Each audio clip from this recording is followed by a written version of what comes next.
Bonjour les amis, Rémi de France pour le cinquième volet des protocoles des sages de Sion, donc le chapitre 5. Je vais m'attarder un petit peu sur le synopsis de Vampires et protocoles dans lequel se trouvent les protocoles des sages de Sion. Vous faire un petit peu de lecture à propos de mon livre. On va dire que c'est l'instant tapin. L'instant tapin. J'aime bien, je vais garder cette formule, ça me fait rire. Si vous aviez une vision élargie du mensonge dans lequel nous baignons tous, vous verriez au-delà de la mise en esclavage du règne du vivant un vampirisme débridé dans toute sa splendeur. On nous a fait croire que les vampires n'étaient pas réels, alors qu'ils se planquent dans les gouvernements, dans le showbiz, dans les banques, dans la médecine et même et surtout dans l'au-delà. Mis à part se comporter comme des tiques ou d'autres formes de nuisibles, ils n'en paraissent pas moins humains. Le sont-ils vraiment? Non. Si vous pensez qu'ils sont trop cons au gouvernement ou qu'ils ne gèrent rien, vous êtes dans l'erreur. Ils savent ce qu'ils font, car ils savent ce qu'ils sont. Leur plan est implacable. Il a été écrit et réécrit à de nombreuses reprises, laissant fuiter leurs mots diaboliques et les niant systématiquement, prétextant des faux, des écrits antisémites, ou plus simplement des élucubrations venant des sphères complotistes. Ils nous ont enfermés dans des religions, des dogmes, des croyances, afin de nous asservir et de se repaître de nos émotions, de nos enfants et de nos malheurs qu'ils provoquent eux-mêmes, pour leur plus grand festin. Je pense que ce synopsis est extrêmement criant de vérité par rapport à mon écrit, donc Plandémonium, Vampire et Protocole, qui, je le rappelle, est le deuxième volet de la série Plandémonium, que vous pouvez trouver donc sur Amazon. Pour ceci, c'est très simple, vous tapez Rémi de France, tel que c'est écrit ici, ou alors simplement Plandémonium, tel que c'est écrit en rouge sur les livres, et vous allez tomber dessus. Voilà, voilà.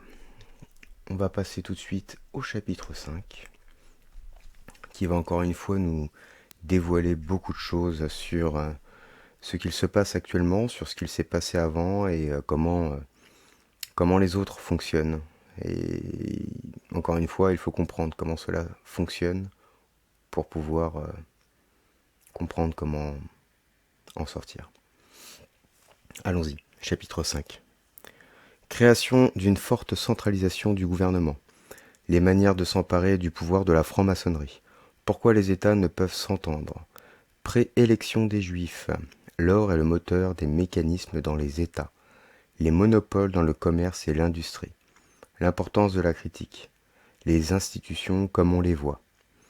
Fatigue causée par les discours. Comment prendre en main l'opinion publique. L'importance de l'initiative privée. Le gouvernement suprême.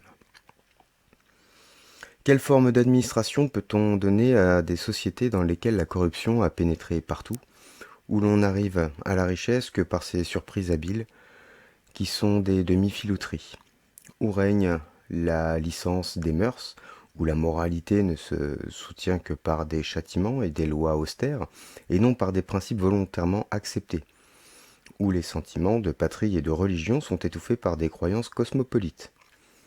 Quelle forme de gouvernement donner à ces sociétés, si ce n'est la forme despotique que je décrirai plus loin?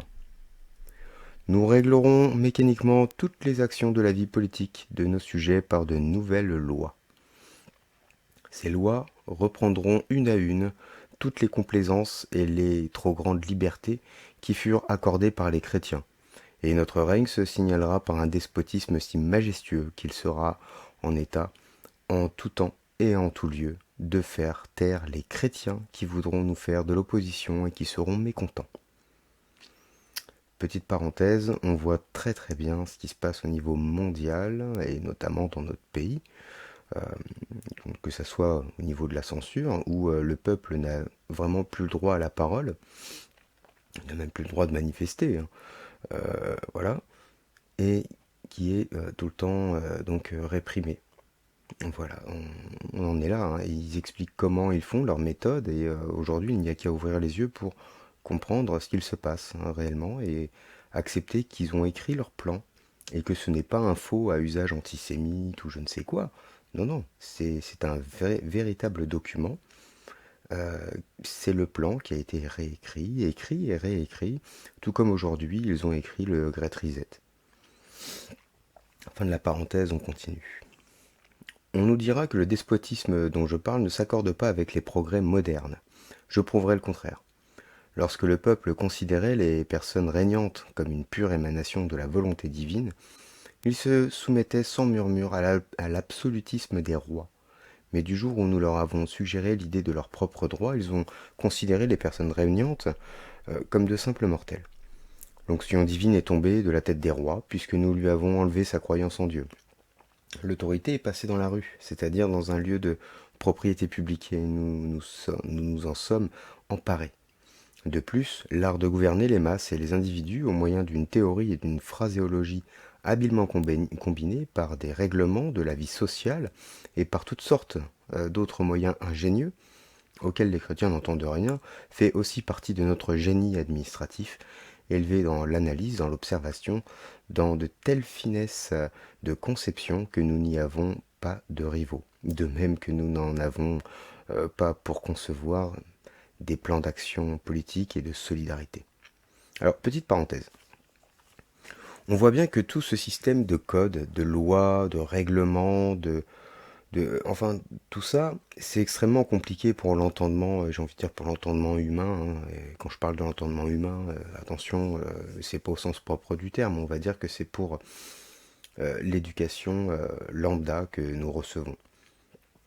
On ne nous apprend pas du tout à l'école à étudier les lois, ou même à les comprendre. On nous apprend pas du tout non plus leur jargon. Alors bon, il y en a beaucoup qui vont me dire oui, mais non, euh, c'est écrit en français. Alors non, non, ce n'est pas écrit en français.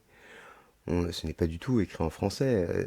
C'est-à-dire que quand on comprend, enfin quand on comprend, quand on saisit le sens du mot, par exemple, comprendre en langage juridique, qui veut dire contracter, on commence déjà à comprendre certaines choses. Hein. Et quand je dis comprendre, c'est vraiment comprendre en français et pas en juridique, en légalais ou en innommable. Hein. On peut appeler ça comme ça aussi. Puisqu'encore une fois, ils détournent les mots pour leur donner un autre sens et ainsi nous faire nous fourvoyer. C'est comme ça que quand vous vous faites contrôler par la police hein, sur le bord de la route, eh ben, le policier vous demande de couper le contact, vous demande tout un tas de trucs, etc. Et puis vous demande toujours si vous comprenez. Alors voilà, quand vous aurez fait la transition euh, d'accepter que dans leur verbiage comprendre c'est contracter et qu'à chaque fois que vous vous dites oui, en fait vous tombez en accord avec eux et tacitement le contrat il est signé. Voilà, même si vous n'avez pas votre libre arbitre éclairé, parce que parce qu'il fonctionne comme ça. Encore une fois, c'est sous mensonge, hypocrisie, menace, contrainte, etc., etc. C'est tout le temps comme ça de toute façon. Ok. Bon, allez, on ferme la parenthèse, on continue. Seuls les jésuites pourraient nous égaler sous ce rapport, mais nous avons pu les discréditer aux yeux de la foule stupide, parce qu'ils formaient une organisation visible, tandis que nous restions nous-mêmes dans l'ombre avec notre organisation secrète. Du reste, qu'importe au monde le maître qu'il aura. Que lui importe que ce soit le chef du catholicisme ou notre despote du sang de Sion. Mais pour nous, qui sommes le peuple élu, petite parenthèse, le peuple élu, oui, oui, je sais, ça sent encore la bar mitzvah, tout ça, oui, bien sûr. Fin de la parenthèse. Mais pour nous qui sommes le peuple élu, la question est loin d'être indifférente. Une coalition universelle des chrétiens pourrait nous dominer pour quelque temps, mais nous sommes garantis de ce danger par les profondes semences de discorde qu'on ne peut plus arracher de leur cœur.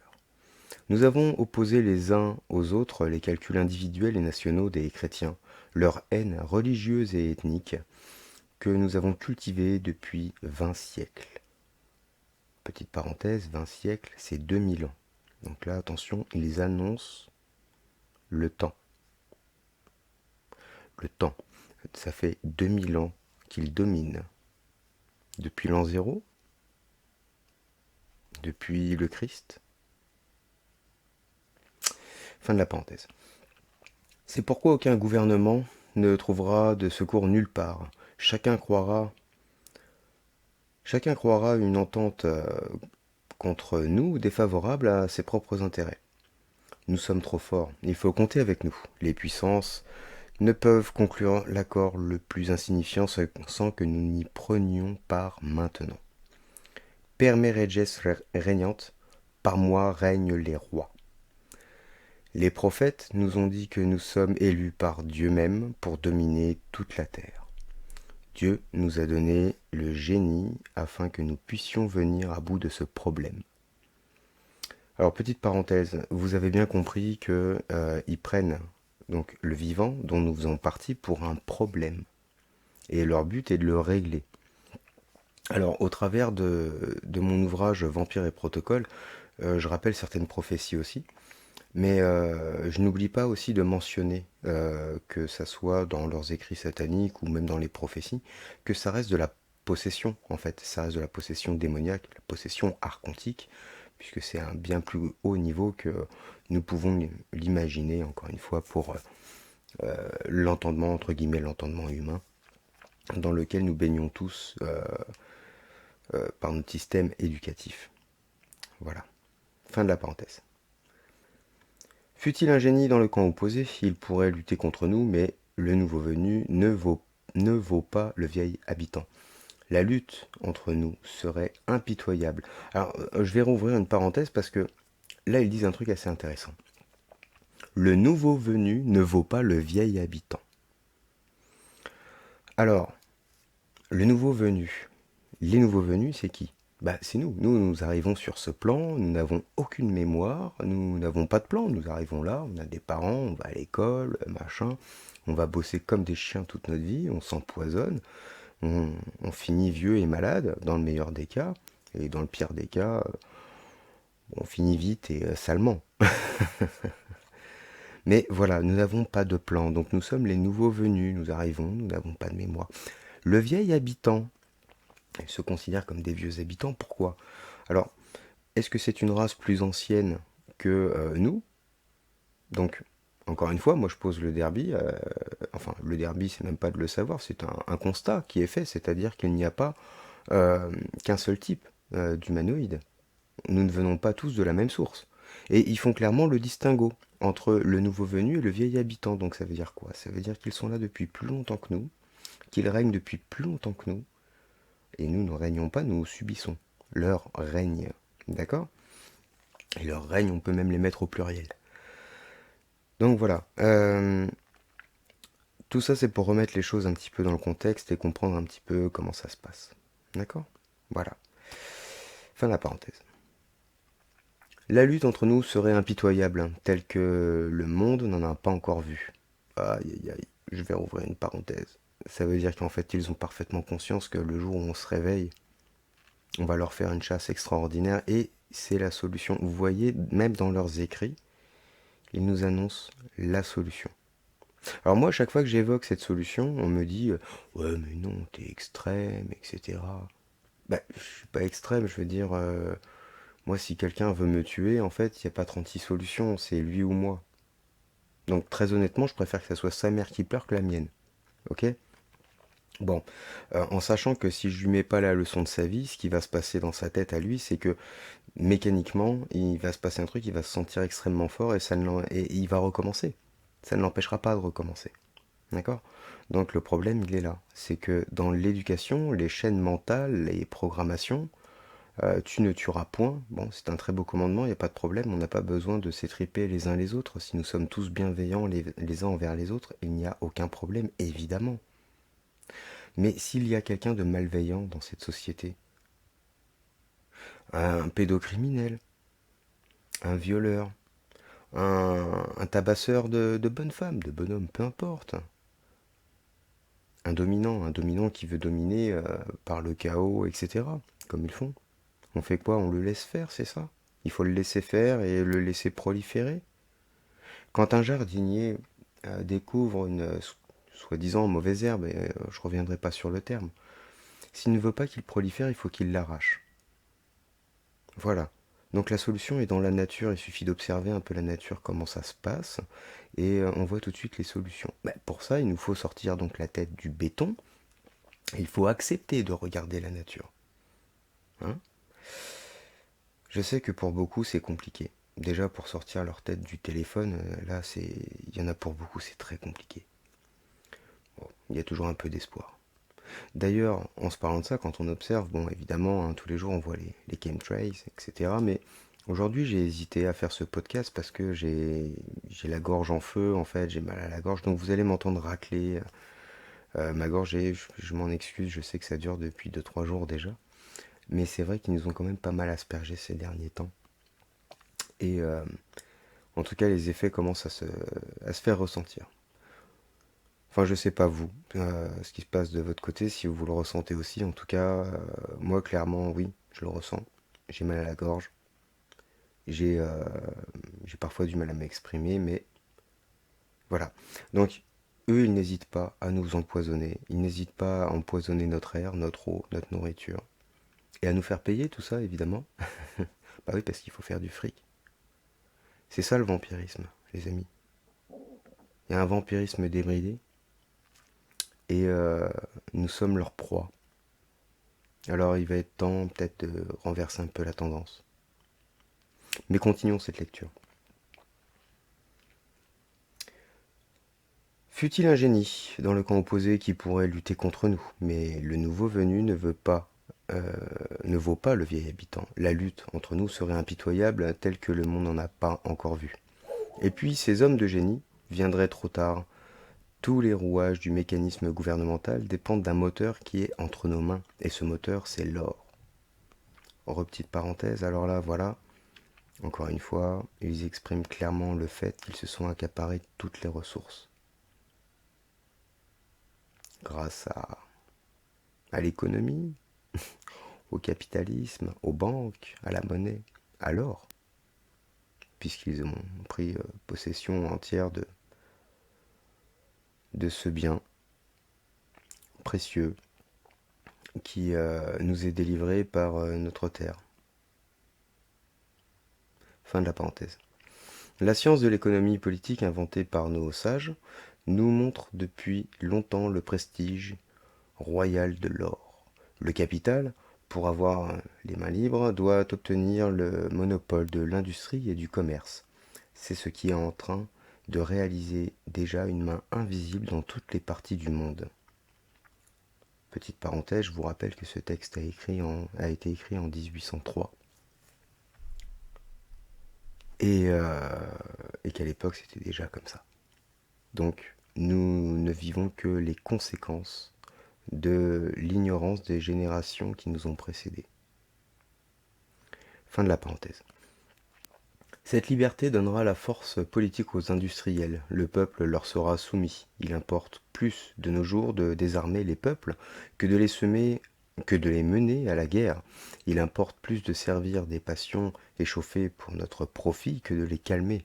Il importe plus de s'emparer des idées d'autrui et de les commenter que de les bannir. Le problème capital de notre gouvernement est d'affaiblir l'esprit public par la critique, de leur faire perdre l'habitude de penser, car la réflexion crée l'opposition, de détourner les forces de l'esprit en vaines escarmouches d'éloquence.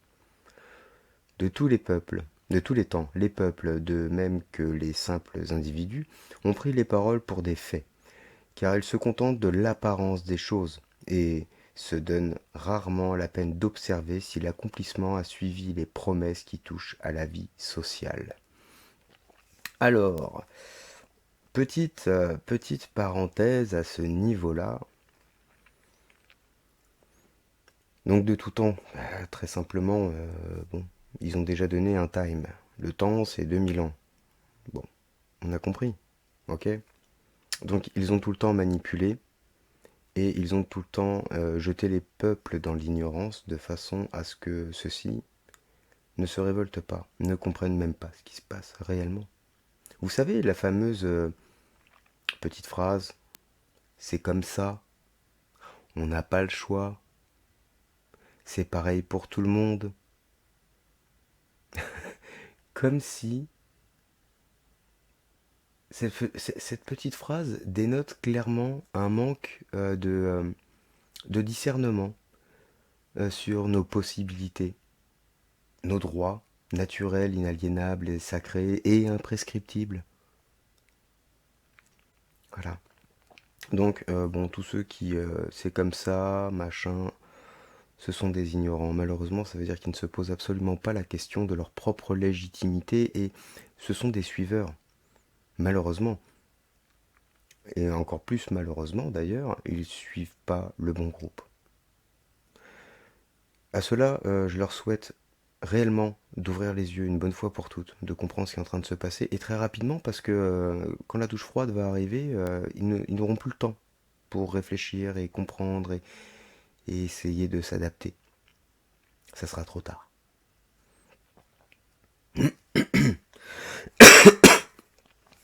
Pardon, fin de la parenthèse. C'est pourquoi nos institutions... Alors attendez, j'ai perdu. C'est ça, bon, on va reprendre, hein.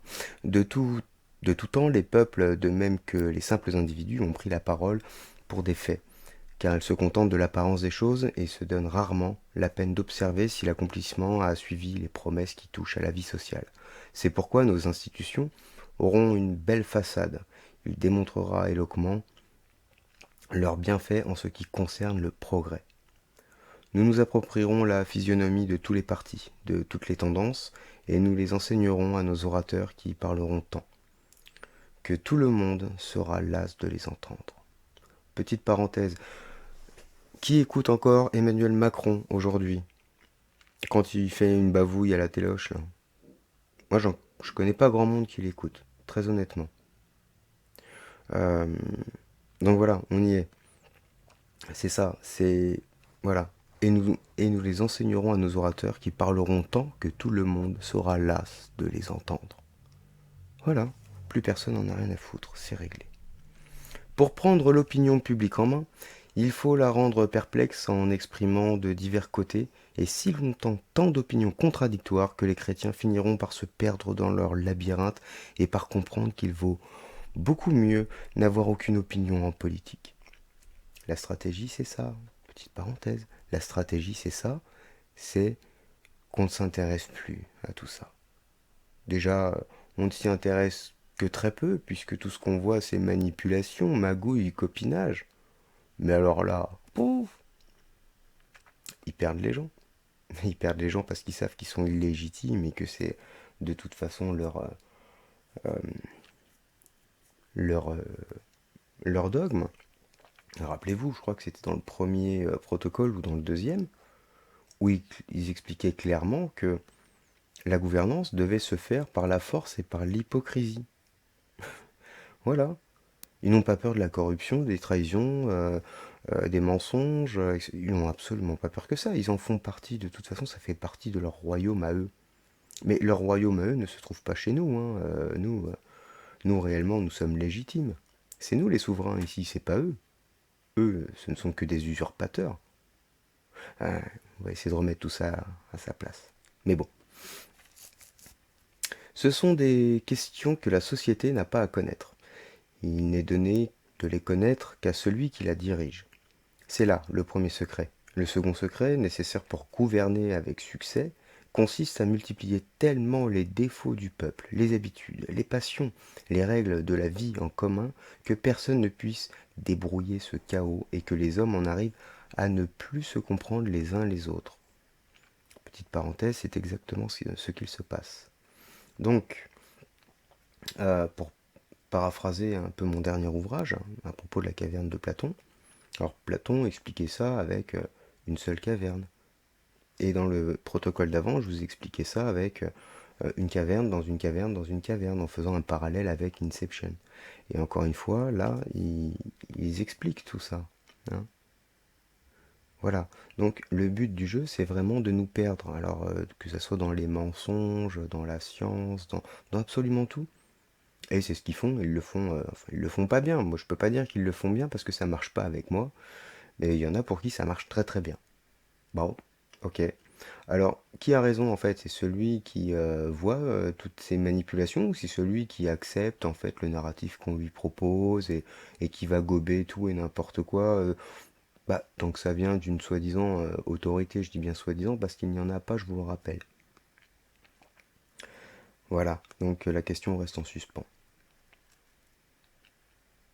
Le second secret, nécessaire pour gouverner avec succès, consiste à multiplier tellement les défauts du peuple, les habitudes, les passions, les règles de la vie en commun, que personne ne puisse débrouiller ce chaos, et que les hommes en arrivent à ne plus se comprendre les uns les autres. Cette tactique aura encore pour effet de jeter la discorde dans tous les partis, de désunir toutes les forces collectives qui ne veulent pas encore se soumettre à nous.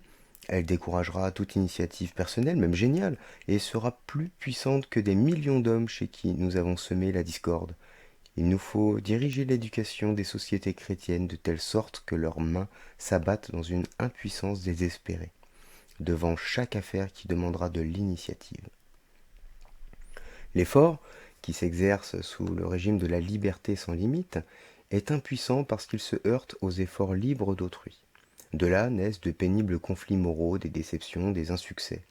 Nous fatiguerons tant les chrétiens de cette liberté que nous les forcerons à nous offrir un pouvoir international dont la disposition sera telle qu'elle pourra, sans les briser, englober les forces de tous les États du monde et former le gouvernement suprême. Petite parenthèse, grosse parenthèse, en tout cas, gros, comment dire, on lève le voile. OTAN, ONU, ça vous parle un peu tout ça, le gouvernement suprême, un pouvoir international. Je veux dire, c'est exactement ça. En 1903, on n'en était pas du tout à l'OTAN et à l'ONU, pas du tout. Ouh là là, pouh. Et ben voilà, il l'avait prévu à l'époque. Il l'avait prévu. Voilà. Bien sûr, à l'époque, ils ne pouvaient pas déjà nommer autant ONU. Ils avaient absolument pas l'idée de comment ça allait s'appeler. Voilà. Mais force est de constater que leurs écrits sont vrais, puisque de toute façon, ils annoncent le plan, d'accord, qui est en cours de réalisation aujourd'hui, et qui a déjà, ou du moins il a déjà été largement entamé par le passé, hein. Voilà, on en est là.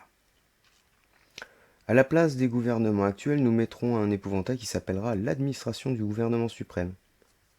Petite parenthèse, OTAN, ONU.